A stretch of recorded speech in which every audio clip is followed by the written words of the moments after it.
We live. Sundays and Wednesdays, yeah. 8 o'clock on YouTube and Facebook and Twitter. It's the crew and you. Let's go. You can't get any better. Best thing about it, the way he did it the right way. With the crew and you, to the crew and you.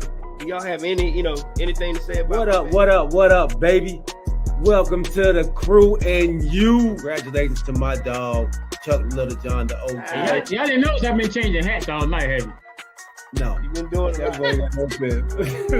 And so look, let me tell you, those dudes were the first one that I ever seen with the full tracksuit and no drawers. You know what I'm saying? Understand that you can be at the bottom, you can be anything you want to be, and when that happens, you can be a champion like me. Can you imagine 100 people just all yelling?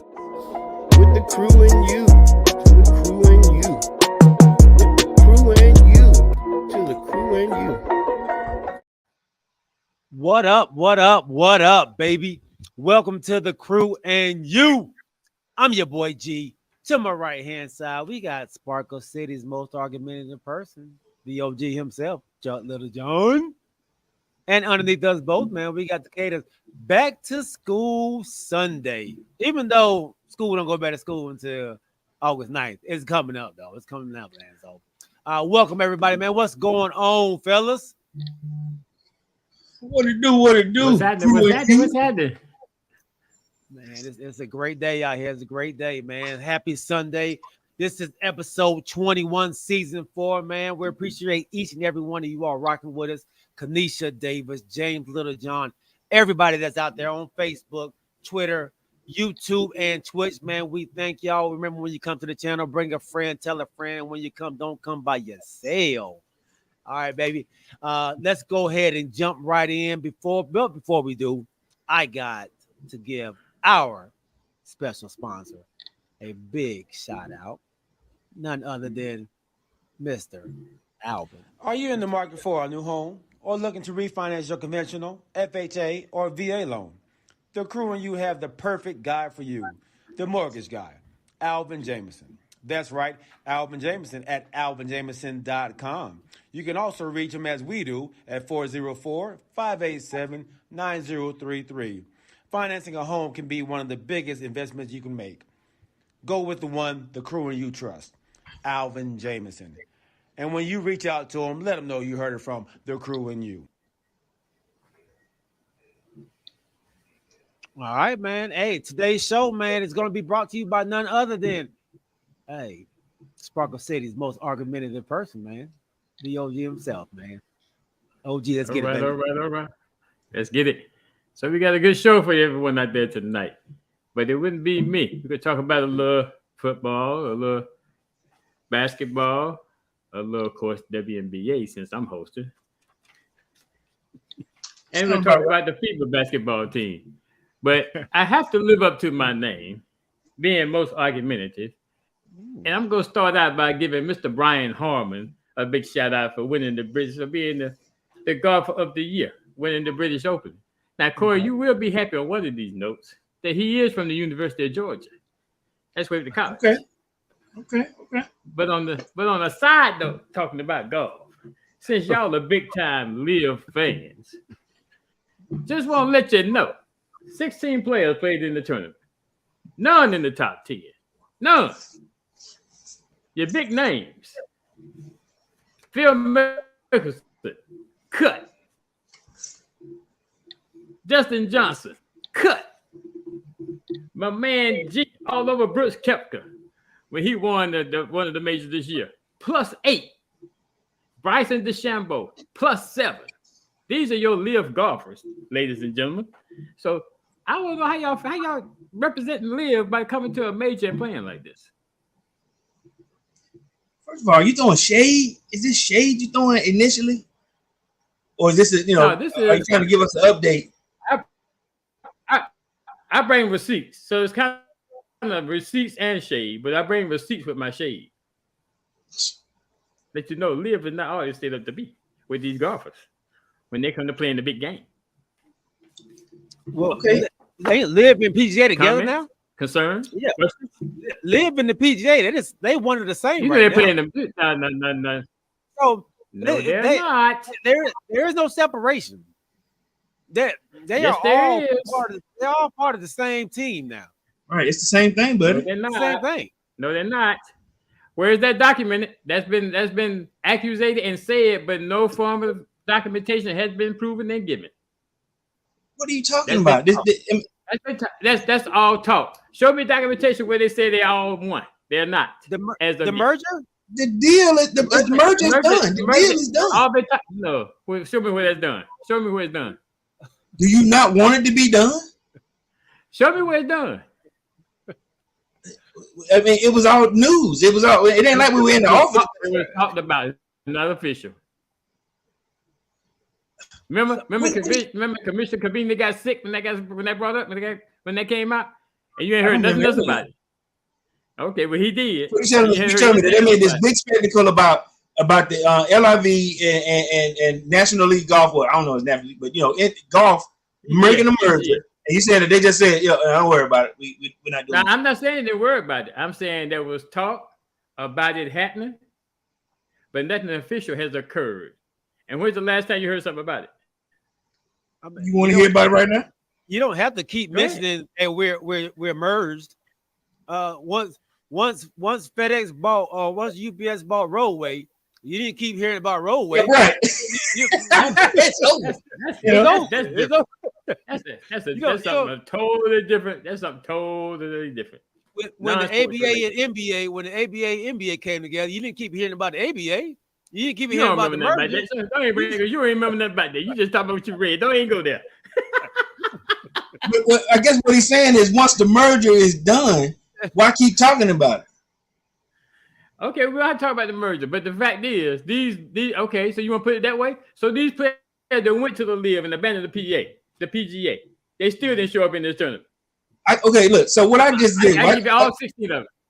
So what I just did was I put golf merger in my golf search. I mean my search. 7 days ago, the New York Times said PGA and LIV golf merger explained. It's a breakdown right here. Just 7 days ago. It's explained, but nowhere can you find that it is official and been confirmed and done. What do you want? What are you asking for? How much explanation do you need? Nobody. It's explained, but nobody signed on the dotted line saying this is gonna happen. It's signed by both parties. But most of the time when a merger, that's when you have documentation. Most of the time when a merger happens. Okay, so help me if I'm right here. The PGA and LIV, their seasons is still going on currently, right? After the season is over, I'm sure everybody gonna get in that room and sign on the dotted line, OG. But they gotta finish the season. So, thank you. You have confirmed that it has not happened. But therefore, until that happens, but we talking about right now. Okay. So you holding on to that your stick right now. I'm just saying I'm in the current event right now. I can't look forward to the future. If I could, I would have hit that doggone Powerball for 1.5 billion. I didn't. So you're still holding. As it is right now. You holding on to your current job that's going to be eliminated once the merger is signed. No, this is where we are today. Right. At this point in time, at 8:10 p.m. On this given day, 24th of July, 23rd of July, my bad, 23rd of July, this is where we are. So that's what I'm saying. You one of those employees who, you had a job. Now you can sign on the line. You can hold on to that old job if you want to, but come this summer when we sign that, you take this new position, or you can go somewhere with all that. So what you're saying is that the current PGA players, when this merger signed, not gonna be there. No, I'm saying them employees that wanted them same healthcare benefits, or those same ones that wanted to be. Hey man, I normally work on hole number 9. Okay, now you're going to number 10. They gonna still be there. But okay, let me ask you this. To the fact that I just said. But let me ask you this question though, OG. Do you really think that merger is not happening? Did I at any time say it wasn't happening? I said I'm asking the question. I'm just asking the question. It may happen. May? Am I in agreement with it? Am I in agreement with it? No. Okay. It's coming. So But, okay, so your point is these PGA players or these LIV players didn't live up to the bid, is what you're saying? Right, they didn't. Those ex-LIV players, those current PGA players? No, those current LIV players. Okay, current LIV players. So who's in front right now? He mean it's over. Brian Harmon won. Yeah, he won. Okay. That's why I gave him his kudos. He's from he played college. He played University of Georgia. Did any LIV players crack the top 10? I just started that conversation saying no. No. Okay. And I gave you a score of your big name players. You gave me a few. I heard Mm-hmm, Phil Mickelson didn't make the cut. Keep on looking, G. You can see the same thing I see. They got a Richard Bland on there. He was 33rd. 33rd. Yeah, he was 33rd. I knew you was How many LIV players showed up? Let me ask that question so we can be 16. 16. Cameron Smith was 24. 16. Yeah. Out of how many? Out of a whole lot. Out a whole lot. Yeah. So just 16. Okay. Yeah. So I wonder. Huh? So they didn't win it, and they don't always win it. And I know the OG done jumped on this one time that they didn't win it, so they try to make it seem like they're not playing well. But if you look at it this year, right? If you look at it, a lot of people didn't play well in this tournament. It was it was tough conditions.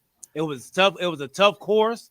They had one of the top ones couldn't even get out the sand trap because it was so hard and out there, man.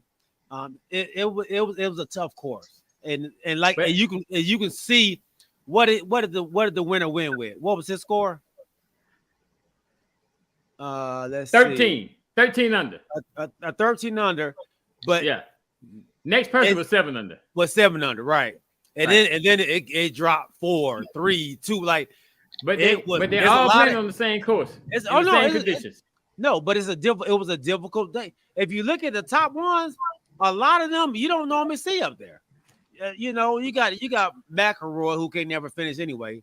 But he was up there. Don't say that. Don't throw that shade. You know how many majors McElroy done won? But he was one of the ones that don't nobody be talking about though, right? Because he can't never finish right. He be struggling. How many majors did McElroy won? You say he can't finish. They only got like one, right? One or right? two. One. Y'all out y'all mind. McElroy, he ain't racked them up like you think though, OG. Right? He won more than one. Majors? I think one major. He won a bunch of tournaments, but majors. Yeah, I think majors. I think it's only one. I think he only won one major, and that he won the Masters, right? That one time. Let's see. Y'all are crazy. How many majors does Rory McIlroy own? Y'all finna eat some crow. 4 majors. According to 4 Wikipedia, majors. he is a 4-time major champion, winning the 2011 U.S. Open, 2012 PGA Championship, 2014 Open Championship, and 2014 PGA Championship. Okay, so he got 4. He got 4. Okay. Is that good? Is that fair? I mean, that's low. How you figure that's low? Some people don't win none or one. But he's now. Let me ask, so I can say this here, and I may be able to have. I may have to piggyback with G here. He's lost more on that big stage than he's won. A lot of people have. Not like Rory. Go back and look and see how long it took Phil Mickelson playing in majors before he won his first one. Check that out. You comparing him to Phil? I'm just saying you want to throw that out there. Go and see how many majors Phil Mickelson played in before he won his first one. I'm about to pull an OG. Why is he defending McElroy like that? It doesn't matter why I'm defending McElroy because y'all trying to throw shade, trying to make the LID players think they're much better, but they're not. My point is the one they played that big money to, Dustin Johnson, Phil Mickelson, Brooke Koepka, Bryson DeChambeau. 2 of them didn't make the cut, and other 2 played horrible. I mean, it was a bad week for golf. That's all. I mean, they have that on the same course. Everybody they have that. They have that. That happens. Like you act like that doesn't happen. That happens. But when you got a guy from the live that wins, then that's not the same. They're not just doing the same thing. They're not playing on the same court. So, They not. what It don't happen to everybody else. I think the difference is we didn't criticize the PGA players when it happened. We just said the LIV guy won it. Oh no.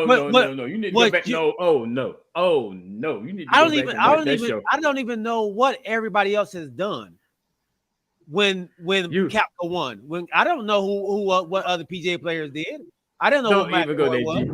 I'm gonna go back. I'm gonna go back and find that show. I said Kapka won the tournament. That's what I said. That's all you said. Yeah. That's all you said. That's all I said. Okay. And I got a good memory. we know you got that elephant memory. I got a good memory. I'm gonna go back and find that show. And Snack says, Phil has only 6 majors. Right, and like I'm saying, go back. Y'all try to talk about McIlroy not finishing. Go and look and see how long it took Phil before he got his first major. Mm-hmm. Not how long before Phil Mickelson won his first major? According to Wikipedia, 13 Mickelson's years. first major championship win came in his 13th year on the PGA Tour in 2004, when he secured victory in the Masters with an 18-foot birdie putt on the final hole. So 13 seasons before he won his. Okay. 13 seasons and not finishing. Is that rain? Was that somebody thunder at your house? Yeah, that's thunder in my house. Oh wow!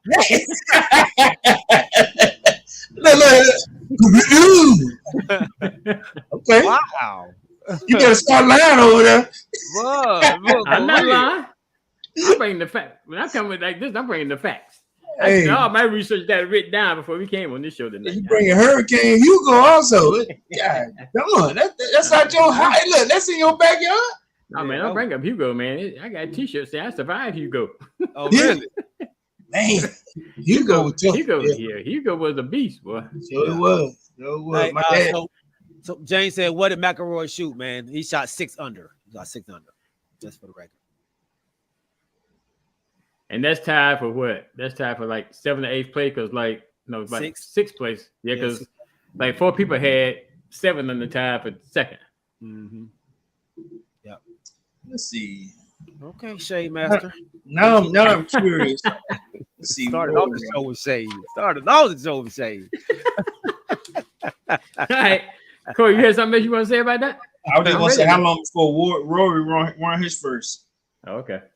Let's see. I mean, he was 25 years old, so it took him 25 years. Take him 25 years. He was 25. What do you want to look? He was 25. So how long was he on the tour? So I don't know about 5, 6 years. About 5, 6 years. It took him 25 years of his life when they first won. He was on the tour about 5 or 6 years. It took Phil Mickelson 13. And then he won the British Open, which is over in Britain. And that's the one we're talking about right now. Yeah. It's okay. Yeah, exactly. Don't nobody be going over there though. For what I'm looking at, nobody go. Yeah. Hey, it's tough over there in Britain when you playing. Oh man, like you said, them conditions are horrible, dog. Is that one where they have to wear a jacket when they playing? Oh yeah, it'd be cool out there, bro. It rained out there. It rained the whole round today. Okay. Yeah, so it's tough. It's a tough place to play in. I thought I'd get everybody's blood flowing and start with that conversation. Now we got everybody's blood flowing and got them all hyped up. Now we can move on to the next topic. Next topic is something y'all love. Next topic y'all love something y'all love to talk about too, and that would be the WNBA. You about to talk about Aces? If y'all want to. It's still they 20. They still 22-2 or 21-2. 21-2. Third best star in WNBA history. Is that good? Is that good? Third best star in WNBA history. So the WNBA, this is their 25th year. Am I right? Yeah, I think so. Their 25th year. Okay. Mm-hmm. This is third best. So everybody's progressing along with Asia Wilson. And y'all talked about them building the powerhouse and Candace Parker coming to the Aces. We know Candace Parker's been out for the last few games and says she may be out indefinitely. Oh, really? What's going on with her? I think it's her ankle. But she's only coming in for like 9 minutes a game, though, right? But y'all said that was unfair that they couldn't. I mean, so now she's not playing, and the same thing happened yesterday. Asia Wilson dropped 35 yesterday. Right, but they took. She could have been on somebody else's team helping them out. That's the whole point. You're right. Yeah, that's the whole point. They need to be there. Right, they need to tag right. on. You know, they don't need her. Obviously, like you saying, you keep saying it. We don't need her. So y'all just taking talent from somebody else. No, when somebody gets hurt, what we always say? Next man up. So this time, that's not the next man up, though. That's not the next woman up. Next woman up. Yes, it is. But you just said she's gonna give him like 6 minutes though. So it really ain't. Which one is it now? But she's and she loves that because she's in the position now where she don't have to be the star. She didn't want to be in that. She didn't want to be the person that had to come out there and play all the minutes and score those points every game. She's at the latter part of her career. So she's not trying to be like LeBron. But okay, you got to look at it like this. To me, OG, the Chicago Sky are 9-13, I think it is. They only something like that. 9-13. Okay, I'm about to say 8 or 9 games. But if she would have stayed on that team, I'm just if she would have stayed on that team, that 9 could easily be, let's say 16, 17. You know, with her being on that team. Her leaving to go on a team that don't need her, flip the whole or another team around, you know, for what reason? She wasn't the only one left that team. She's the big reason. But she wasn't the only one left that team. People come to play with that team. You had another person leave that team to go try to form a powerhouse in New York. After she committed. No. Courtney Vandersloot went to New York Liberty. Along with Inescu. And Breanna Stewart. Why did they do that? And another young lady they had there. But what's the name left first? Who? Candace left first. So why would Courtney Vandersloot not stay there and let that be her team? If Candace left. Because Courtney is not, she's not that person. She's not going to be the mainstay. That's not who she was. She's going to feed off. She wants to be able to pass the ball to the star. The star left. She left. She want to be the assist. She's the leading assist lady in the league. That's all you can do is assist. That's what Vandersloot does. So now your best scorer leaves. What are you going to do? Like, all right, now I got to find somebody else to pass the ball to. Somebody assist. Yep. Somebody assist too. So y'all saying that the New York Liberty are not doing the same thing? I mean, we've been saying that. I mean, they're not. No. Is that what you're saying? Yeah. What I'm saying was she said, listen, she left. So I got to do something. I got to do something here, you know, and I got to find somebody bona fide to assist to. That's what I do. Mm-hmm. That's what I do. I like I said, I don't blame her. But at the same time, Candace Parker is not needed. She's not needed. Right. For this butt whipping that they're giving everybody. So Sabrina Inescu was already at the Liberty. Right? Okay. Jacqueline Jones was already at the Liberty. Okay. So now you're bringing Vandersloot and Breanna Stewart. Mm-hmm. So that's not putting together trying to put together a powerhouse team either. I just feel like when she made her move, Candace Parker, when she made her move, I think other people decided, listen, maybe we should try to do this over here because they saw what we're watching right now. Mm-hmm. Y'all, you jumped on, like I said, you did a Kevin Durant. Durant. So okay, so why y'all not questioning Breanna Stewart, her reason for doing what she did? They're making the effort to try. It ain't like they went to the Aces. They went to a Liberty team to try to combat what the Aces are doing. But Breanna Stewart was the person where she was. She was the mainstay there. But she left her team high and dry and went to the Liberty. But y'all not talking about her. At the time, the league was still even keel. This just happened, Corey. This is our first right year now. A juggernaut is on the west side of the United States, right? And then you got one of the best that ever played to do it. And then I'm gonna come on your team too. Yeah, but you understand what I'm saying? Why are we not talking about Breanna Stewart leaving her team high and dry? Breanna Stewart wasn't playing on no Aces type squad. Right. Breonna Stewart didn't win nothing. Why we not talking about her leaving her team though? Because Breonna Stewart, not only did Sue Bird retire, they wasn't even sure that they was going to keep Jewel Lloyd there. So Breonna was like, I'm a leave. Like there was no reason because Seattle's about to kind of break up. I'm not going to stay here for that. And then they re-signed Jewel Lloyd to this big contract after Breonna left. They knew they couldn't go without somebody on the squad. So they signed Jewel Lloyd. But at the time, Jewel Lloyd wasn't going to be signed, or she was about to be a free agent. So it was a whole bunch to that why Breonna Stewart left. Yeah, what G said. That's all good, right? You don't see a difference in that though. You don't see a difference. No, not a difference. You stay around to see if your guy gonna stay or not. Then y'all try to build that team up again. But y'all don't care nothing about that. Y'all just want to focus on what the Aces doing. And then the Aces got the juggernaut. Aces had a juggernaut, and they just added to the juggernaut. She went to a squad who just won the championship last year. Did not need her. Did not need her. That's all. What did I just say? I said that Candace Parker her career is winding down. So what other beer winding down your career and winning another championship? She could have helped out another squad.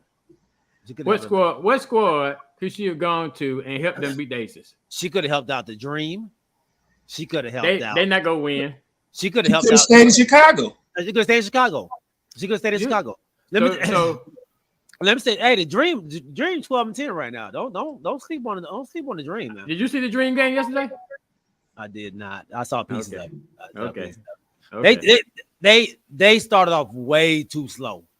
I saw the beginning of it, and but they made it come back at the end. They brought it down to 8 points, but they just started off too slow. They got to come out the gates faster, man. So that's a problem. So I got something for you, OG. Check this out. Okay. When she was at the Chicago Sky her last season, guess what their record was? What? 2022. They were 26-10. 26-10. The closest to them were the Suns at 25-11. Right? I'm just saying she didn't leave a terrible situation last year. They wasn't terrible. You don't leave she could have been all good. If she would have said that she was going to stay, I'm pretty sure that squad that she would have had to stay in place. You got to stay and defend as opposed to going and riding coattail. So what was Breonna Stewart's team record last year? What, for the Liberty? No, for she played for Seattle. Seattle what? Storm. 22-14. So they weren't all that great either. Yeah, they were under the Aces. Yeah. They were under the Aces. But what I'm saying, the Aces were also 26-10. And they won. Okay. They won in the Western Conference, huh? You said what was Chicago's record? Chicago was 26-10. But they had the same record as the Aces. And she left there and went to the other team. And went to the other one. She went from the Eastern Conference to the Western Conference and joined the champions. Right. So I'm still trying to figure out what y'all point is. I mean, you're talking about Candace Parker, but like I said, they're talking about Breonna Stewart and everybody else that moved around this past season. All the focus on Candace Parker. What I'm saying is, when it was even kill, when she was there on an even kill, so the Sky has been, from what I'm looking at here in that Eastern Conference, the years that she was there, they were always the top seed when she was in that conference. The Sky it was Sky, Sun, and Mystics the last couple of years that I'm looking at here. Skip the COVID year, even in 19 now. Let's go with 19. She was 20-14. Sparks and the Aces were 21-13. They were still even keeled. Now it's lopsided, and then you jump on a team that's been beating up on everybody. Like you said, in an improbable season. Not even say improbable because this is third time. But she's good enough, smart enough to where I thought she could have stayed and defended, to try to get one for Chicago. That's all. She won one in Chicago. I don't know. Stay. Why go if you win? Where you going? Yeah. She's on the tail end of her career. She wanted to go out as champion. But she has some young people on the squad. So they Breonna Stewart. Who? She has young people on that team too. Who? Jewel Lord is the only young one she had on that. So who else is on Chicago team besides Vandersloot? They have. Hold on. What's my girl name? Goggles. What's her name? Dang it. She out of Georgia. I can't think of her name right now. But you're gonna make me go to their schedule. Go to their schedule though. No, we're come back. We transition on. Okay. Because we go always agree to disagree on this subject. All right. What do you say? All right, there we go. Poor Sky. They don't have no players on their team no more. Oh yeah, Super team. Yeah, Kalia Copper. She a young one. I don't see my girl. Oh, my girl got traded. I mean, she left. Okay. Mm-hmm. Courtney Williams, C. Williams. I don't know the rest of them. Okay. We're gonna transition. That's another subject we're gonna agree to disagree on. Oh, great.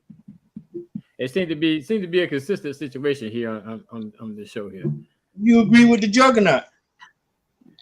I'm talking about the agree and the disagree. Yeah.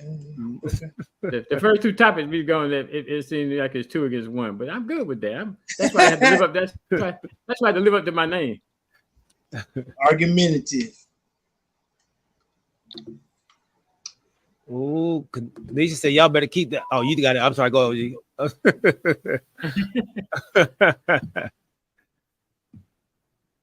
Uh-oh. Corey went off somewhere. Oh no. All right. So you see what Kenisha's saying, don't you? Y'all better keep that same energy when these dudes are forming these super teams. We've criticized them too when they do it. So I mean that's it depends on who team it is. I think we've been pretty consistent with the building of super teams. Well, I think we've stood on that fence, man, and yelled across, let them know we don't appreciate it. I don't think we appreciated it when Kevin Durant did it. We didn't appreciate it when when he did it both times. And I don't think we appreciated him trying to leave and go to the Suns. Now, like it's always been a problem. I think we've been pretty consistent with that, man. So, but he was traded to the Suns, right? Yeah. That's where he wanted to go, though. All right. Yeah, Phoenix, that where she went. Good job, Snack. All right, so we're gonna transition to James Lewis. Not that I love a super team, is that if it happens, it happens. It just so happens to be my team. If it's your team, you be in the same boat I am. So ride on. I'll save you a seat on the bus. So let's transition to the NFL. So one of the main topics that's going around now, which I'm very, very happy about, and that is the fact, because I've always been a person that was disgruntled with the previous ownership of the Washington Commanders, and that would be Dan Snyder. So now we have a new regime in Washington. And one of the members of that new regime just happens to be Magic Johnson, becoming a minority owner of an NFL team. And if I'm not mistaken, I think he's the first minority owner of an NFL team, if I'm correct. I could be wrong, but either way, he's a minority owner of an NFL team, and we are so glad and happy to have him and the rest of the members of that purchasing agent now owning and controlling the Washington Commanders. So hopefully we'll see a lot of changes, positive changes going on in Washington now. Okay. And I have a clip of him, a little interview that he did on NBC. So if you don't mind, OG, play this clip of him, and he is actually the second person because the Denver Broncos also have two minority women actually owners, and Condoleezza Rice and another lady over there. So But I think Magic Johnson is going to be more in front than they are. I think they're more in the back. I think he's going to be the spokesperson for the Washington Commanders, more so. So here's the clip that we have from NBC, y'all. There's a great opportunity. Get more people of color into ownership positions? Well, Craig, I think it's already starting to happen, right? Melanie Hobson, when you think about her with the Denver Broncos, and Condoleezza Rice, both of them being owners there. Myself now here with the Commanders. And that's what we need, right? And if we can excel in our roles, then others will follow. And it's not just the owner's box either. We want them also to be executives of teams as well. And I'm hoping that other owners, just like, us at the Commanders, will see that African Americans can do the job and give them opportunities. Breaking these barriers and going through these doors is important for me. As a proud black man, you got me choking up now.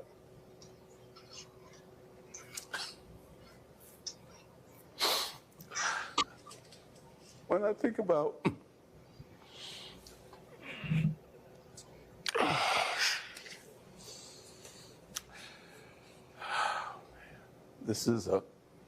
there's a great opportunity, and I don't know why God blessed me with these opportunities.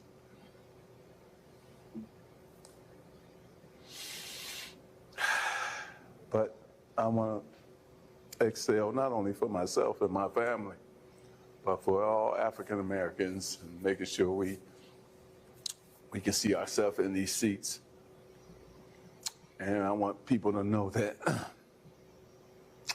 we can do the job. And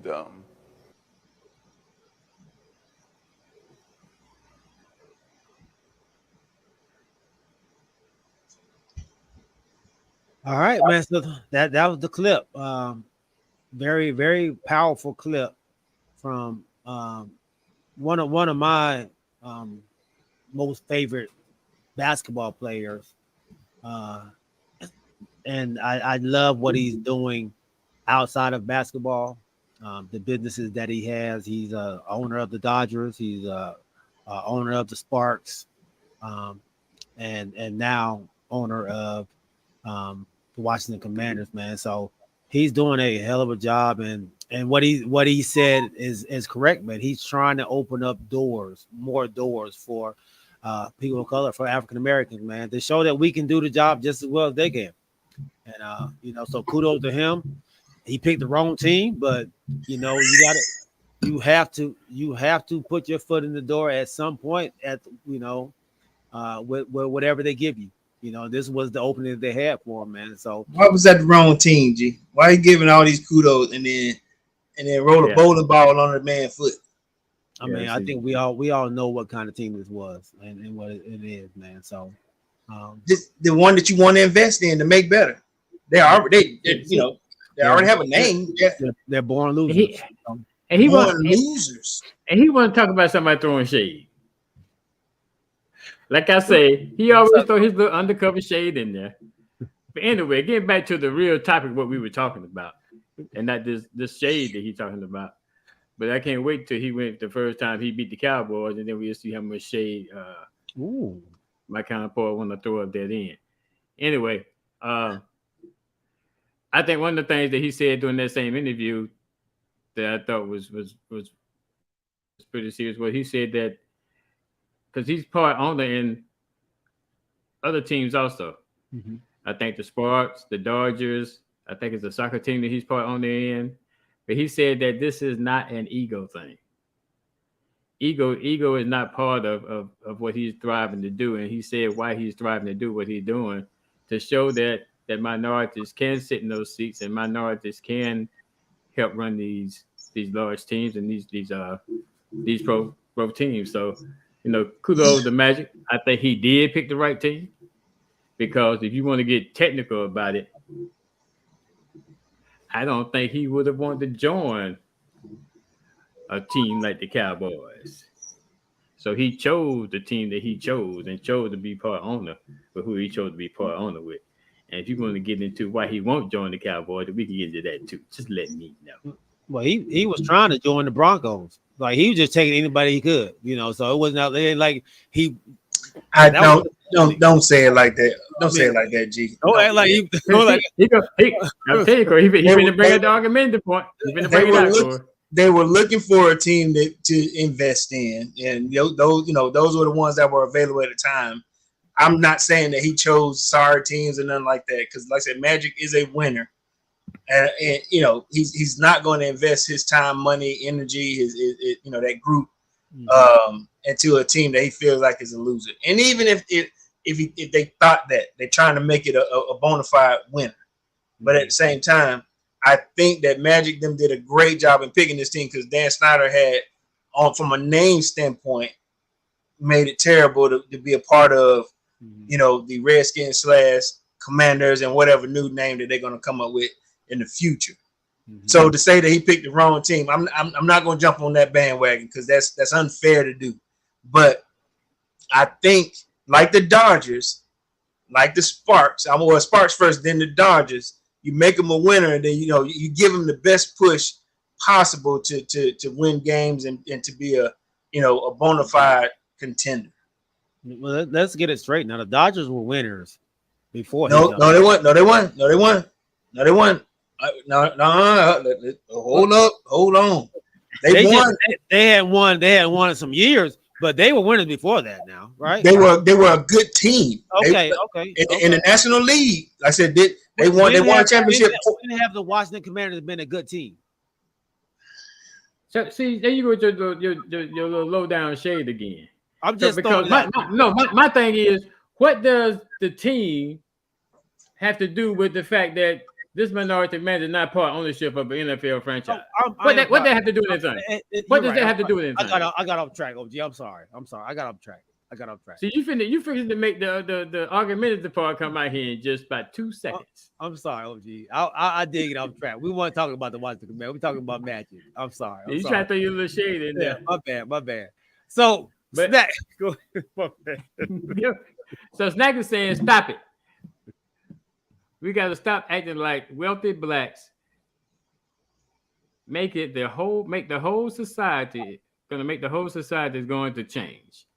And to me, everything might not change, but you got to start somewhere. I mean, if we sit back and don't start it somewhere, then of course nothing's going to ever change. But you got to have a starting point to try to progress and move forward, instead of always being stagnant and maybe moving backwards. That's my comment on that one. I agree with you, OG. I think having a minority African American inside the Billionaires Boys Club, man, is huge. And I think getting that one in there, it took us 100 years to do it, but I think over time you will eventually see more people trying to get in there, more people of color trying to be in there. Hove, he's trying to get in. Jay-Z, Kanye West was trying to get in. So they have people that are willing to invest their money and be part owners, man. So I think like Magic said, if he can do a good job, I think that it can open up more doors. Pharrell as well. Absolutely. Okay. You got anything on that, Corey? So I'm gonna add this. I'm going back to a little bit of your hate.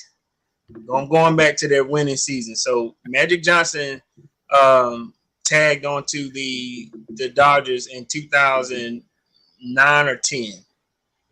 Ask me what their record was prior to him taking that 2.3% into that team.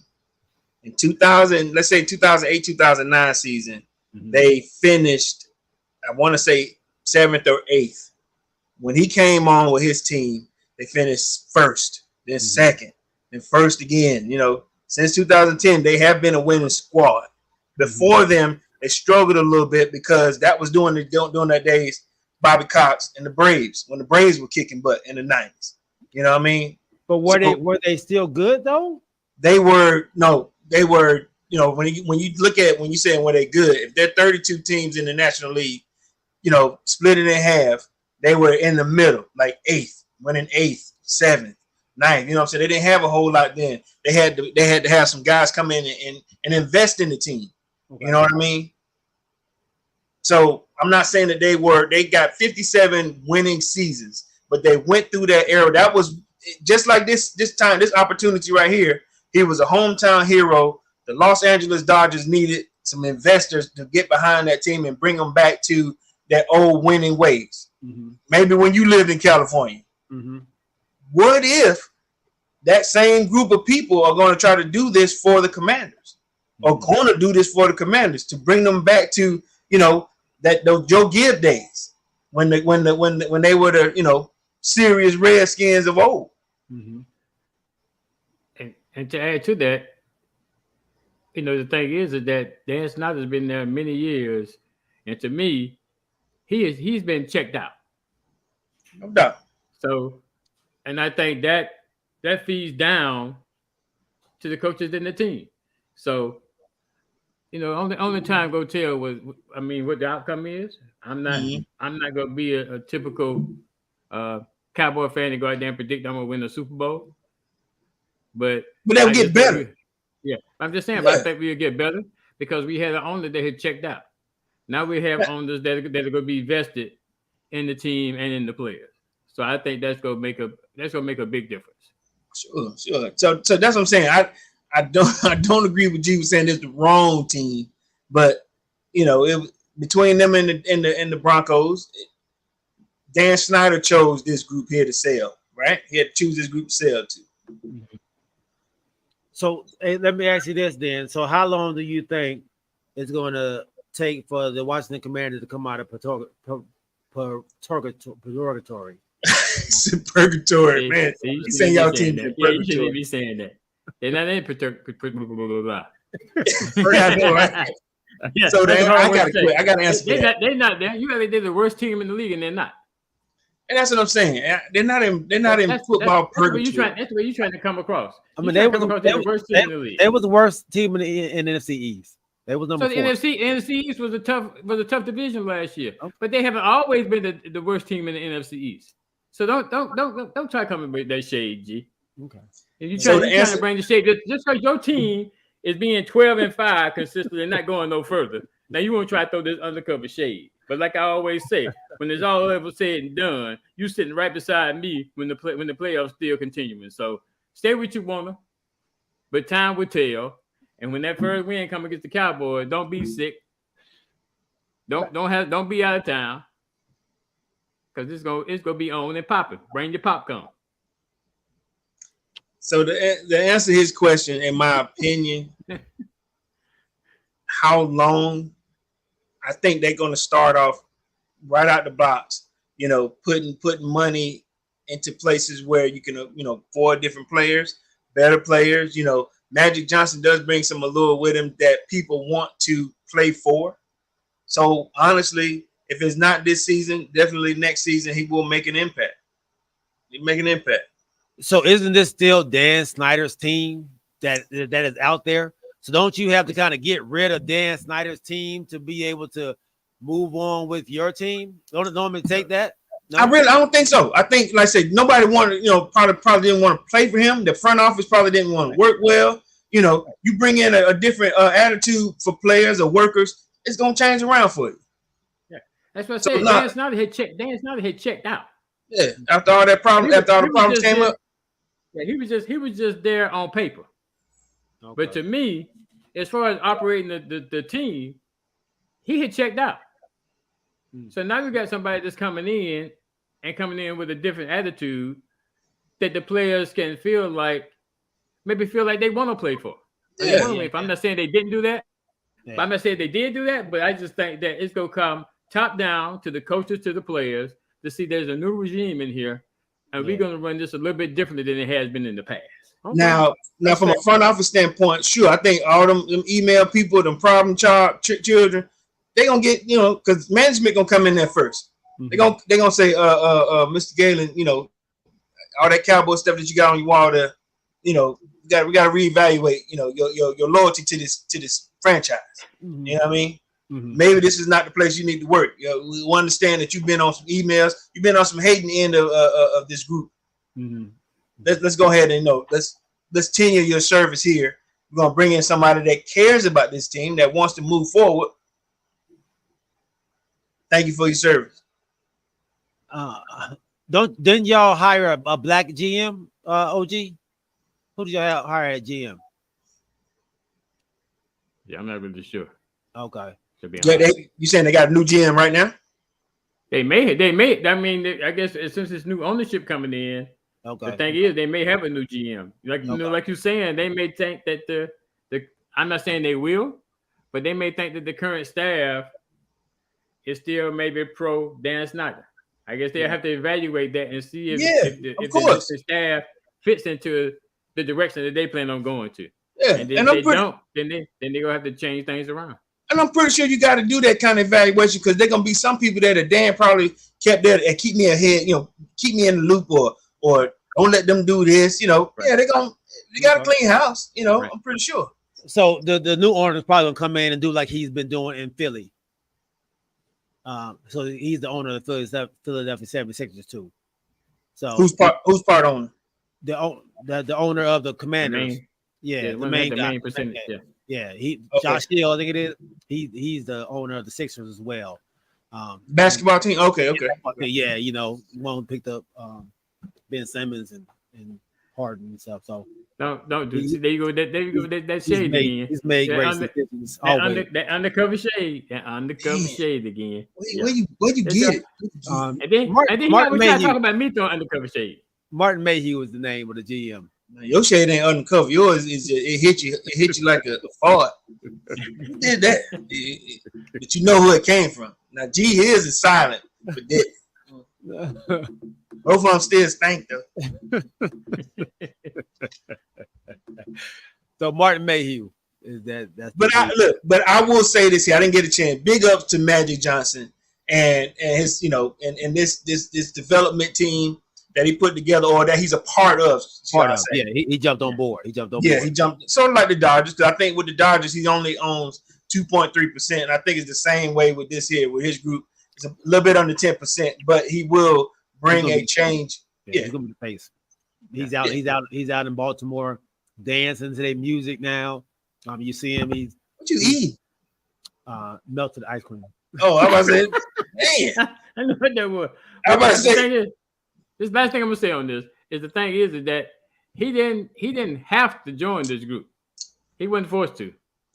He made a legitimate decision to join this group, join this development group, and be part of the ownership of the Washington Commanders. Well, he was already they were already together trying to get a team before. Like they tried to go after the Denver Broncos one too. It didn't work. They got outbidded by the ones out there. That Walmart money. That Walmart money was different. The Walmart money hit different for real. That's all. I mean, he's been trying to get in. I mean, this ain't he didn't. Oh yeah, the Washington Commanders. I want to jump on. No, he was already on there. I didn't say it like that. See, they usually look down undercover shade again. What I'm saying is, he could have, when they said we're going after the Commanders, he could have said, "I'm out." That's my point. Yeah, he didn't have to stay in. There was nothing that made him stay in. He made a legitimate choice to stay a part of this group that decided to buy the Washington Commanders. That's my point. Yeah, you're right. They could have gone into this like it's a disaster. We don't want to invest this money. We don't want to go after Dan Snyder's mess up, or we're not coming in this to clean up anything. But I think they ended up at the right place. The NFL was ecstatic with this group, with this ownership, with like I said, with the minorities that come with it. I think it's gonna be okay. Apologize. Right. So now we transition to the next topic. We'll stick it in the Go ahead, brother. But I'm letting he get his little shade in the night, but just rest assured. Eating hot ice cream. Hey, rest assured. What goes around comes around, buddy. It's gonna come back to him. Look, it look like porridge over here. Yeah. That ain't ice cream. Yeah. Look, it's gonna be like a boomerang. It's coming right back to him. Trust me. Just wait. So the next thing I want to talk about is because we're gonna stick in the NFL. So we have a transition between two teams at quarterback, and that is Aaron Rodgers leaving Green Bay and going to the Jets. And now Love is going to be the new quarterback in Green Bay. So my question to the both of you is, with this upcoming season, who has the most pressure on them to be successful? Is it Aaron Rodgers or is it Love at Green Bay? Which quarterback has the most pressure to be successful? Go ahead, Milkshake. Go ahead, Chief. Well, for me, it's Aaron Rodgers. I've seen the fans, I've heard the fans all claim Super Bowl bound, claim playoff bound, claim the best team in the AFC East, claim they have the best quarterback in the AFC now, claim they have the best defense in the AFC now, claim that they have the best secondary in the league. So what is expected from the New York Football Jets now that they say the missing piece is there with Aaron Rodgers? I think all the pressure's on them. And they are in the biggest market besides LA. They are in New York, the biggest market. So all eyes are not on the New York Giants. They're on the New York Jets now. So, yeah, I think Aaron Rodgers has the most pressure on him, more so than Love. What do you think, Corey? I'm gonna disagree. Aaron Rodgers is not a pressured player. I think when you're filling in shoes, like when Aaron Rodgers filled in shoes coming after Brett Favre, coming after an icon or coming after a Hall of Famer, Super Bowl champion, you get a lot of pressure coming on you. It's pressure cooker situation to be a quarterback, especially at Green Bay. I think Aaron Rodgers coming into the Jets will embrace him more because of what he's done in the past, and just hoping for 1 or 2 good seasons with him than if they would. They've had multiple first round picks and it just ain't happened. But to ask me who has, the bigger role to fill, it's Love to me, because Green Bay has an expectation of quarterbacking. The past 25 years, they done had a top 2, 3, 4, 5 guy. You know what I mean? Mm-hmm. He got to come in and fill the hell out of some shoes. Mm-hmm. So that's just me. You know what I mean? I get what G's saying in terms of turning a city around, let's say a market, but he fits in. He gonna do his part. I think Aaron Rodgers is gonna show up. It's just, he got some role players that's gonna have to help him, but Love is coming in there, by himself. You got to do it. So I'm going with Love. And I disagree with that based on the last statement you said. Love doesn't have that good of a supporting cast around him. So you can't expect him to be very, very successful this year as being his first year being the starting quarterback. He's kind of like a rookie. He's been there 4 years, though. This is 4th year. He's been there 4 years, but how many games has he started? 2, maybe 3. Right, that's what I'm saying. So he's technically coming in he's been in the league 4 years, but playing wise, he's gonna be a rookie. But you don't see no pressure on him? I see the pressure on Aaron Rodgers because you are a proven quarterback. If you don't go to the Jets, like you saying, who's supposed to have this top-notch defense that can get you the ball back, and you don't be successful, you got the most pressure on you to be successful based on what you've done in the past, and now you bringing it to New York, quote unquote, as the man that's gonna get them over the hump. And then especially with the quarterbacks that they had in the past, and now you coming in. Mm-hmm. Hey, now I saw a clip today with Sauce Gardner when I think he said he spent $50,000 on a necklace that had number 8 in it, wrapped around in green.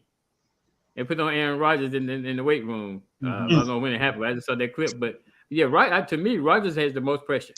If he doesn't be successful, he goes in there and flops. Like you said, it's one of the biggest markets. I mean, it's gonna be some boo birds coming out. And just to kind of jump on the other side too. You look at Love, and he's going to an organization who has been in the playoffs the last 7 out of 10 years. In the last 7 or 10, in 10 years, they've been in the playoffs 7 times in the last 10 years. So they are used to being in the playoffs, and they've kind of groomed Love to be the next guy, kind of like they did Aaron Rodgers when Brett Favre was there. They groomed him properly? They did the same thing to Aaron Rodgers. They had him sitting down waiting. Aaron Rodgers didn't play much until Brett Favre left. It's been so long. Where did Love come from? Where did he come from? California. Ain't he like a California boy somewhere like that? I think so. I can't even remember where he came from. He's been sitting so long. But they've put all their marbles in Love, in Jordan Love. I want to say UCLA. Utah State. Okay. So they put all their marbles in that one jar for Love. And they let their star quarterback, their all-time quarterback, go for Jordan Love. So couldn't that pressure now be, hey man, we believed in you. We let go of our best quarterback, one of the best in the league, to put the keys in your hand, to give you the keys to the car now. That's pressure, ain't it? That should be some pressure, right? I don't think as much pressure as what Rodgers gonna have, though. But you think Jordan Love is gonna come in there and suck it up? No. I'm not. When I say pressure, I mean pressure to be successful. Mm-hmm. So, which player is going to be looked more down on if you don't have a successful season this year? The Jets are used to losing, though, aren't they? They used to losing, but now you got Aaron Rodgers. Aaron Rodgers is supposed to be the one that's going to get you there. They ain't won since 2010. I understand that, but now you have Aaron Rodgers, and they brought in other people around him. And you got, like you said, they got one of these top tier defenses that's gonna get the ball back. So if he doesn't succeed at the Jets, being Aaron Rodgers, I think that's where the most pressure is gonna come from, the fact that he doesn't succeed.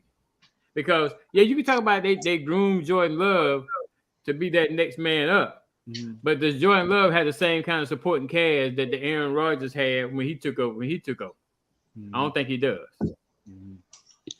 That's fair. Should some of the pressure be taken off of the Jets, because they are the participant in Hard Knocks this year, and everybody knows what happens when you are the feature on Hard Knocks. Everybody knows what happened to your season. Yeah, you know what happened. You know firsthand, don't you? You heard what I said. you open up that can of worms. I'm not gonna seal it up either. But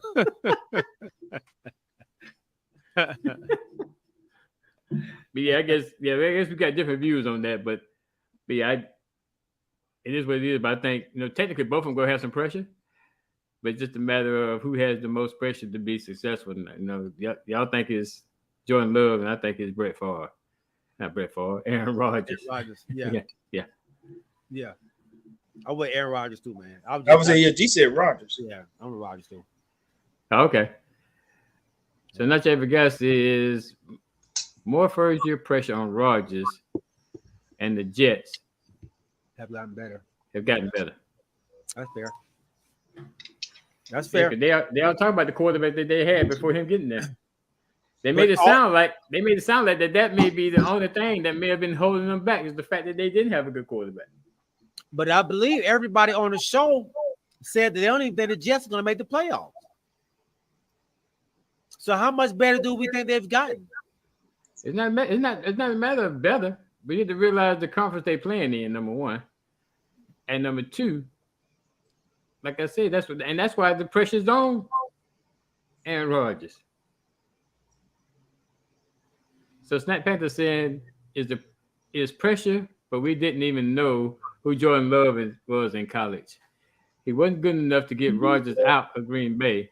He was good enough to get Rodgers out of Green Bay sooner. He has the understanding overwhelming who cares. Damn. Wow. Damn, Stat. Tell me how you feel. Overwhelmingly who cares. Yeah. Oh, wow. No, you don't care about Jordan Love. Man. Wow. He ain't even no Green Bay fan. He act like he got something invested in it. So something else I saw today too, that I saw where some of the NFL running backs had a Zoom meeting. Mm-hmm. Yep. I guess and they said that Jacobs and Saquon were actually part of that Zoom meeting. Yeah. Austin Eckler actually ran it. He actually was the one who was running it. Eckler? Eckler, yeah. Like Eckler is he's been very outspoken about the way the running backs are being treated. And I can appreciate them trying to figure out a way to combat what's going on with the running back, as a whole. So I think they got to come together. What they gonna do? Strike, sit out. What they gonna do? Yeah. I mean, it needs to be everybody, but they need to kind of form a strike, man. What you gonna do? What you gonna force them to make you play? You think all the running backs gonna walk out? I don't think you're gonna be able to form a strike. I don't think all of them gonna run out. We talked about this kind of last show where I think you brought it up, G, where the last champions, Super Bowl champions, did not have that stellar high-paid running back. Mm-hmm. So I think they try to formulate something, I don't think they're gonna have everybody buy in, because I think the ones that are pushing for this are the ones that at the I guess close to the top tier of the pay scale, versus you have the ones like you said they may be making the minimum a little bit over the minimum, that's on a potential championship team. I think it's gonna be hard for them to sit down and walk out if they try to create this running back coup. So let me throw these names out there with you. If these names weren't there for their prospective teams, Derrick Henry. You say wait a minute, now you saying they were not there. What let's say they decide to, I'm gonna stick with my running backs. Let's sit out. Derrick Henry, Josh Jacobs, Saquon Barkley, Aaron Jones, Alvin Kamara, Austin Eckler. Let's see. Let's throw. I don't think Tony is up there, but let's throw a Nick Chubb up there as well. Let's say how many was on this? You naming people that were on this Zoom? On the Zoom call. I'm just naming like top running backs. Oh, okay. That are probably going to be up for a contract pretty soon. Because this is not just about them. These are for the running backs that are coming up for a contract coming soon. So, what happens to these teams if these running backs aren't there? Are these teams the Cleveland Browns, the Las Vegas Raiders, the Los Angeles Chargers, the New Orleans Saints, the Green Bay Packers, and the Tennessee Titans? Do they have a chance without these running backs? I think not your average guy maybe put something up there that may be part of the answer to your question. He's saying not wise for them to form this coup and walk out. Just going to open the door for lower paid backs to get some shine. Now you could have a running back that not even known to come in there and do a Purdy. It's not that easy to just throw a running back in there. These running backs, and I think that's what the NFL is trying to say. We can just get anybody and put them in there. That is not true. That is, you see when Saquon Barkley was hurt, the Giants weren't a good team. They just weren't prepared. They weren't prepared. Right. But let me give you an example right quick. So what about when Le'Veon Bell sat out? What and James Conner filled in. Mm-hmm. Yeah. Where's James Conner at now? By having that opportunity that he wouldn't have had if Le'Veon Bell had stayed there as the starter. He would have got some burn, but he wouldn't have got the burn like he did because Le'Veon Bell decided to sit out. Where's Conner? He was at Arizona. I'm not sure if he's still there. Yeah, I think he's there. Yeah. Snack says, man, I hope they do. Mediocre quarterbacks get paid too. Why should running backs get devalued just by their position? I agree with you 100%. 100%. I think what I'm gonna stick with what I said last week. The league is transforming itself where you don't have to put your whole team on the back of a running back. On the shoulders of a running back. Even Atlanta. With Atlanta, we signed the first running back. The best was supposed to be the best running back prospect in this draft, 2023 draft, or they were saying who's a guy who's supposed to be a generational back. 4 years, rookie contract, 21.6, I think. Don't do that. Don't fall asleep on me, man. Hell wrong with you. Don't do that. Don't wrong with you. I see you over there. I'm not doing it. I'm in deep thought. I'm in deep thought. You're deep thought. I just, you know what, boy? Listen to me. Listen to my part. We signed a generational back to 21.6, 4 years. That's the rookie minimum. That's the rookie deal. I think these guys, that's what they're gonna get. Then you're gonna have to work a little harder for that second deal. They're not gonna get 100. Let me ask you this, Corey.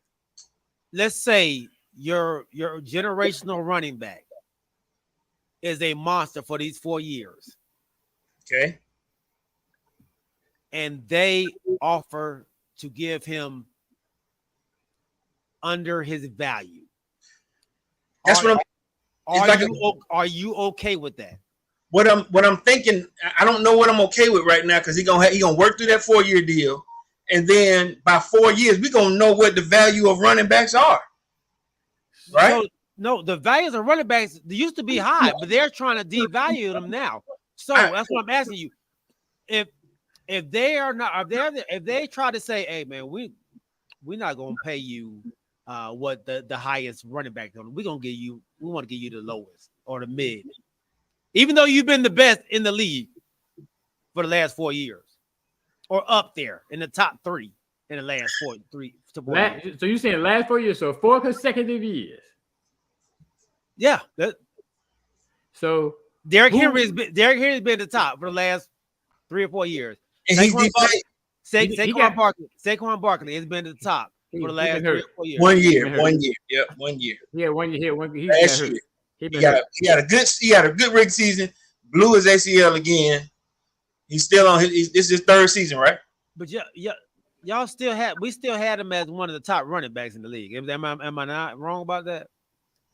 All right, Josh Jacobs. How about Josh Jacobs? We're going by what you're saying, the 4 consecutive years. Yeah, okay, Josh Jacobs. Because all these running backs have been really good for their team. That's why I'm saying.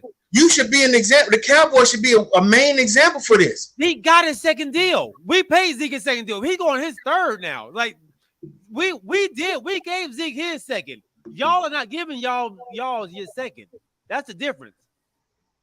Who ain't get the only one that hadn't got a second deal is Saquon.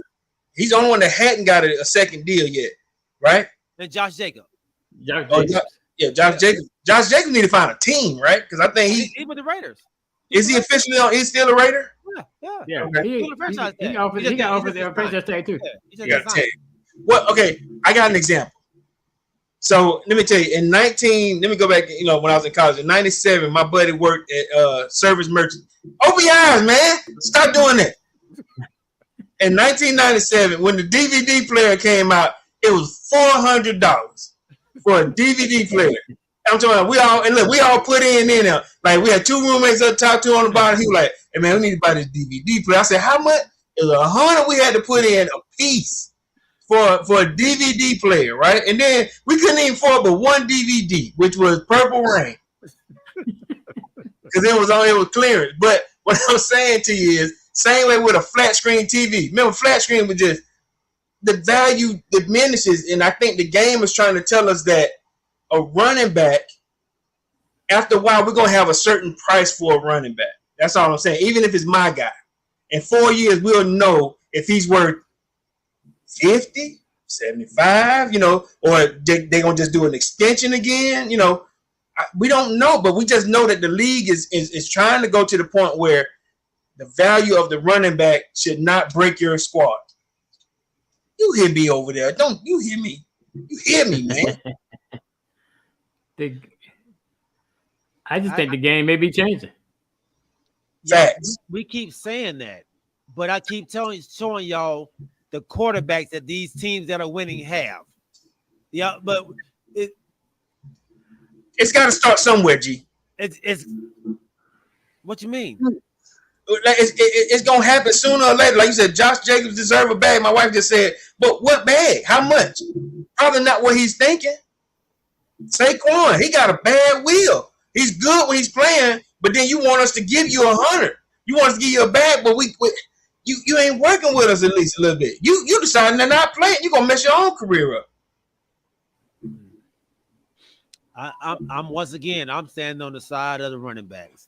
You're not going to devalue what I do for the team, because when I'm in there, especially for like somebody like Saquon, when I'm in there, y'all use the heck out of me.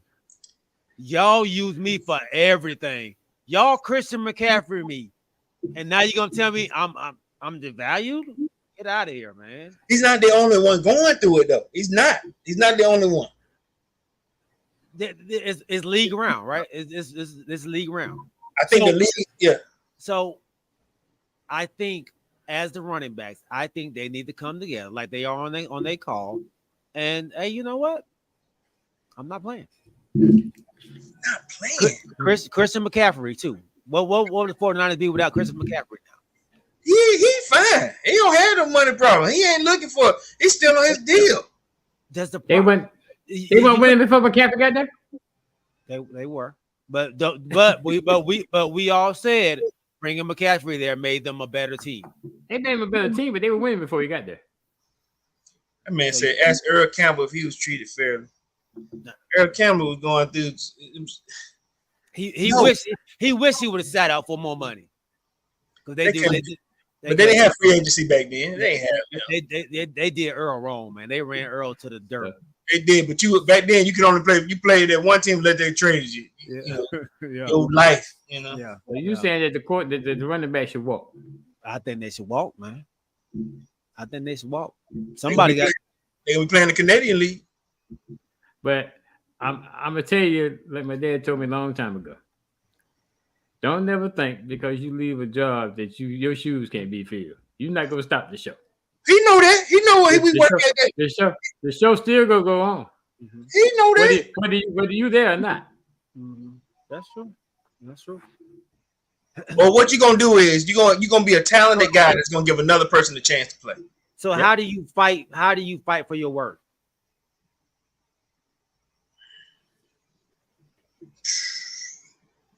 How do you fight for your work?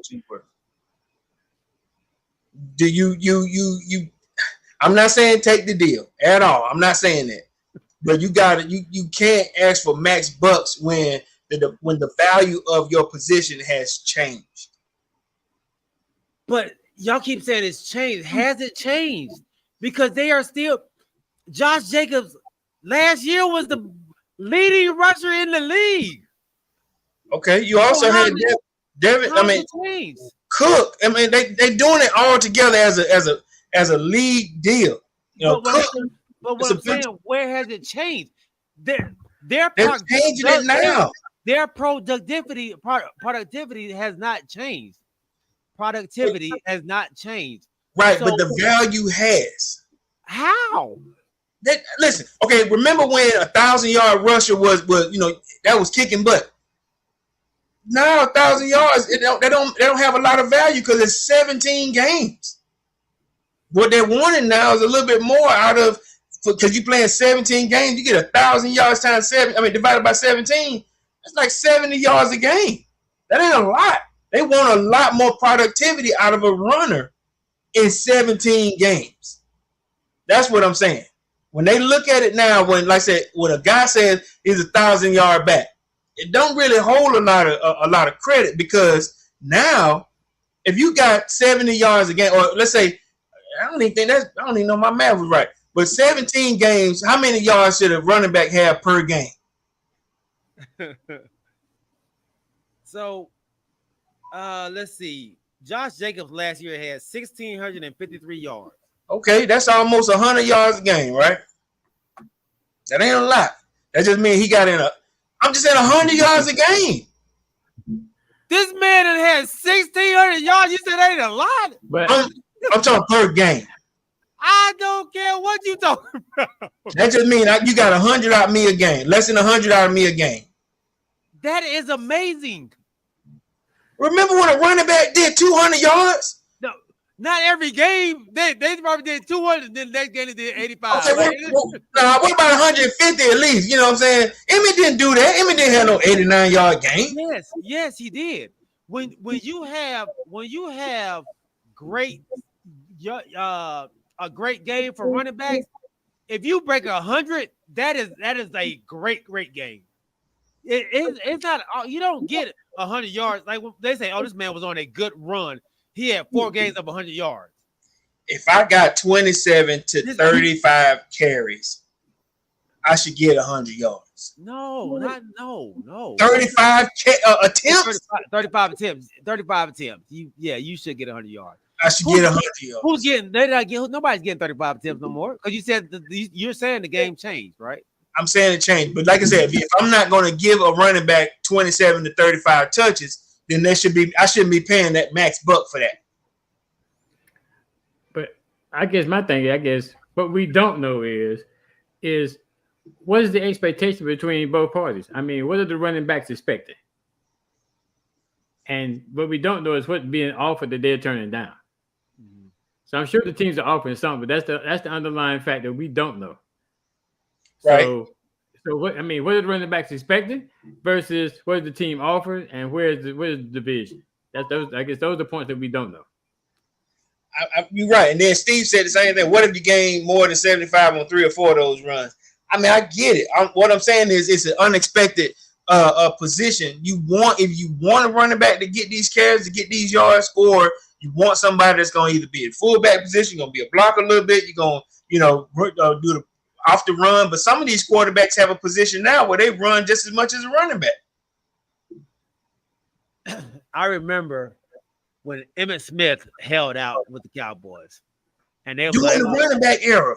No, so, but this is because we keep saying like, we just throw somebody else in there, and they was like, oh, okay, well, Emmitt, you want to sit out? Fine. We don't need you. We'll just throw somebody else out there. We lost the first 2 games because we couldn't run the damn ball. They signed him immediately. First 2 games, you put somebody on blast or on, hey, you come here, run behind one of the greatest. Yeah, and it didn't work. Running backs matter. Running backs matter. I get it. Nobody's saying that running backs don't matter. That's what y'all are saying. Y'all are saying they don't matter. At no time did we say that. Y'all just throw somebody else in there. No, I said that you can't think because if they form this crew and sit out that the NFL is going to stop. It's not going to stop. But are these teams going to miss out on these running backs? Y'all were saying not really. So how many? Give somebody else a chance. Let me ask you this though. All those top tier running backs you name, right? Mm-hmm. How many of those teams that they play for do we think is going to absolutely be in contention to go and win the dance? I mean, it's up in the air right now. No. It's up in the air right now. No, it's not up in the air. It's not. And all those, no. Name one running back that plays for a team that's up in the air right now that you name. Nick Chubb. So the Browns got a chance of going. You don't think with Deshaun Watson, Amari Cooper over there, you don't think they have a chance to make a run? Cincinnati coming from there. Huh? That with that defense that Cleveland has, you don't think they have a chance? Cincinnati coming out of there. I'm not throwing Cleveland out there like they don't have a okay. squad. They have a squad over there. But the question was, are we talking about them? Are they expected to, win Super Bowl? Who's expected to win the Super Bowl right now? Right now, the expectation of the winning Super Bowl, they still got Philadelphia. Philadelphia and the Chiefs right now. They still got the Chiefs. Yep, Philadelphia and the Chiefs are expected to come out. I haven't heard that one. I mean, I've heard the Chiefs, maybe, but honestly, I don't think I've heard the Chiefs. So I haven't heard anybody say. So who have you heard? You heard anybody. I haven't heard anybody say that they're expected to be in the Super Bowl this year. I haven't heard anybody say that. Other than the Cowboys, I haven't heard the Cowboys either. We'll hear from you sooner or later. But on the same note, see how that shade coming back to you. But on the question that I asked you, though, still, you have to have an idea of who we think may have the potential going to the Super Bowl. Mm-hmm. And the only question I'm asking you is, out of those top tier running backs that you say should sit out, what potential? I mean, which one of those running backs team has a potential, the best potential of going to the Super Bowl? Well, I mean, I don't. They would be directly hurt if they don't play. I don't think any of. I don't think any of them have the. I don't see them making the Super Bowl, but I think a lot of them are playoff contenders. I think the Giants were playoff contenders like they were last year. I think the Cleveland Browns, now that they have a Deshaun Watson for the whole season, with the weapons that they have, with the defense that they have, they can be a playoff contender. I think the Raiders, now that they have gotten a quarterback that they want over there now, and they have another year with their coach, I think they may make a run. So when you talking about that coach last year? Yeah, he's not gonna. I just tried to throw that shit out there. I don't believe that. I don't believe that at all. Okay, so let me add this. ESPN put out their fantasy football, picks.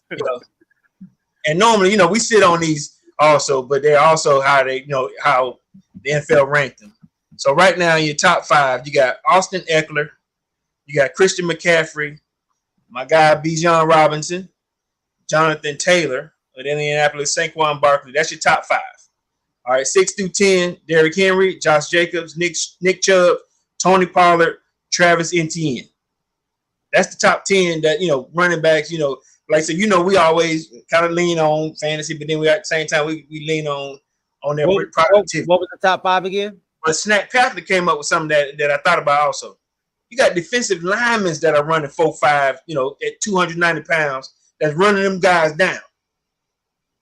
Not many, are just running over people, just giving that. You're right. Robinson had without a single carry yet. You're right, but he's already ranked because he's a generational back for 21 million, 4 years. Where did they have Robinson at? Where was he at? Number 3. He's in the top 5, wasn't he? Yeah, dang. Yeah. They got him at number 3 right now. Like I said, Austin Eckler, Christian McCaffrey, Bijan Robinson, Jonathan Taylor, Saquon Barkley. Bijan Robinson is the Victor Wembanyama of the doggone of the NFL. Whoa! Yeah, he goes some more shade. Whoa! Wow! Don't come on. Hold on.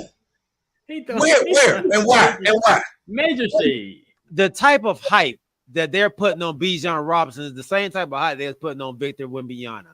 No, it's not. They are expecting this dude to come in and change this team around to be now the best team in that division all of a sudden because they picked up Bijan Robinson. They got this man at number 3. I saw on one list he was the top running back in the doggone league. You know what? He just might be. Just might be.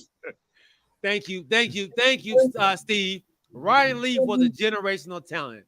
Not saying that Robinson isn't. Just putting it out there. Ryan Leaf was the same dude that knock it off. You hear me? Get out my face. Knock it off. And then kill somebody. So I guess we got to bring this to a close. And it's been a great show. It's been, like I like the argumentative going back and forth. That's my name. That's my namesake there. But he tried to take your name today. But yeah, I know he tried. But like I said, I started that boomerang effect coming on. But it's gonna come back some more. Trust me.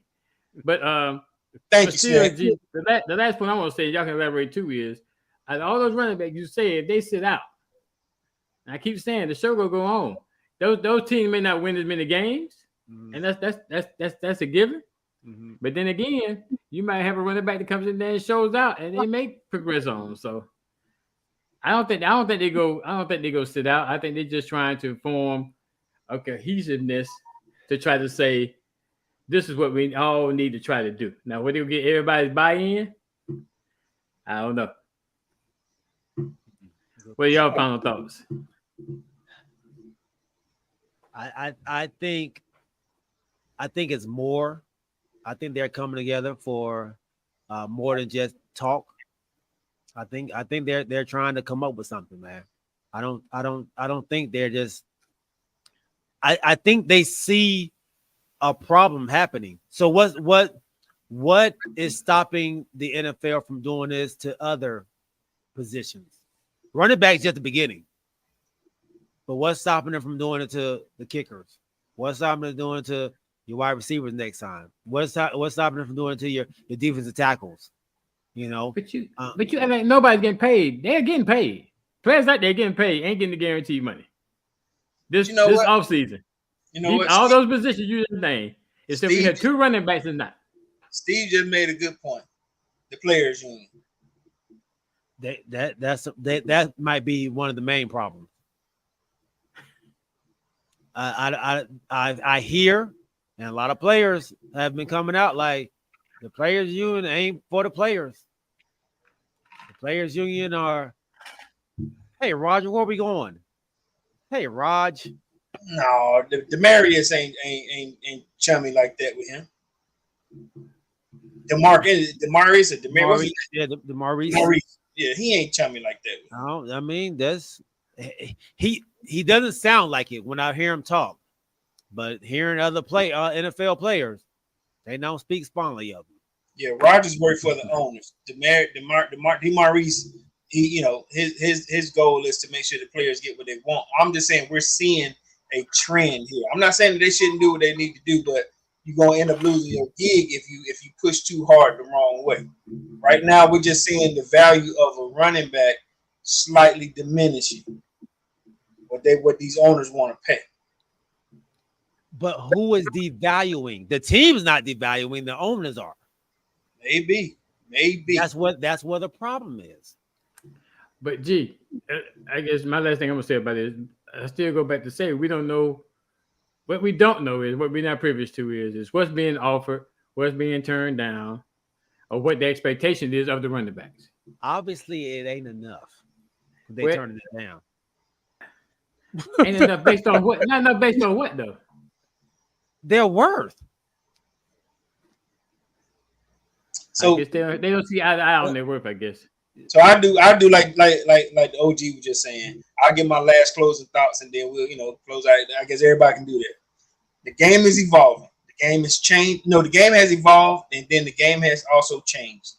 There's also some cheap owners out there who feels like the position of the running back may be slightly valued lower than the running back's expectation.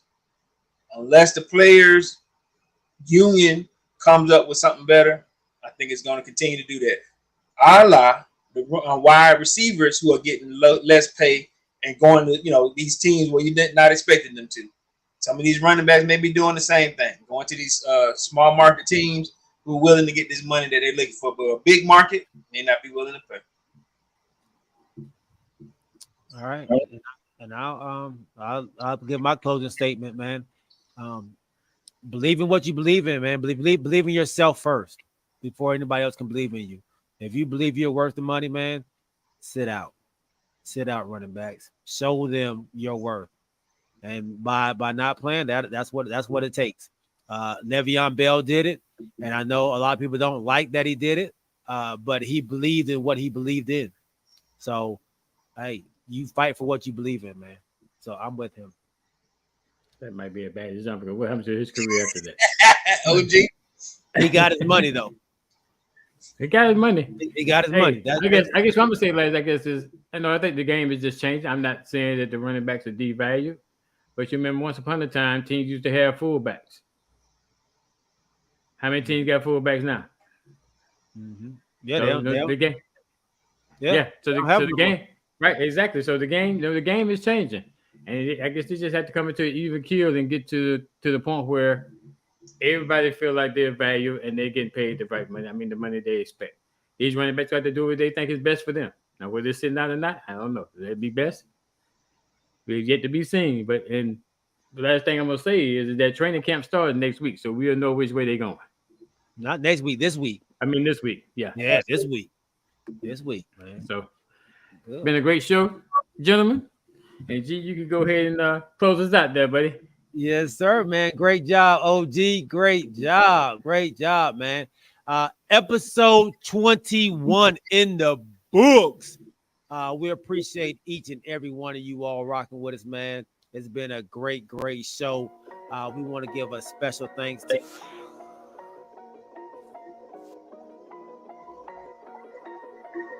man. No, y'all still can't hear me? Now. All right, there we go. It's been a great show, man. We want to give a special thank you to our great sponsor, Alvin Jameson, man. We appreciate you rocking with us. James Littlejohn, Rodney Littlejohn, Not Your Average Guy, Steve-O, Snack Panther, my guy Mark Small, my cuz, man. Appreciate you jumping on. Matt and Kanisha Davis. Who else was out there? My dad, Larry Wright, NF Skull. Man, we appreciate each and every one of y'all rocking with us, man. We'll see y'all on Wednesday. Yeah. At 8 o'clock. Hey, thanks everyone. The chat line was on Friday night. We appreciate everybody out there. Just keep it going, man. Like G always say, come to the show and bring a friend with you. That's right, man. Hey, man, don't forget to check out as well, man. Live with Kamaria and Ashley, or Ashley and Kamaria, every Tuesday. And my wife's podcast, my wife and my sister's podcast. People say my wife's podcast. Wife and my sister's podcast. That's right. Shall be coming out soon. I keep saying it's coming up, but it's coming out. All right, so we appreciate y'all. I might have some little clips of their podcast of Kamaria and Ashley's, and that's right. So y'all can see what they're talking about. See if y'all are interested as well. All right, man. We appreciate y'all. We love y'all, man. We'll see y'all on Wednesday, baby. We are out. Peace. What's wrong with y'all? Running back, man. What's going on, G? That boy there was in breath form today with his. That's okay.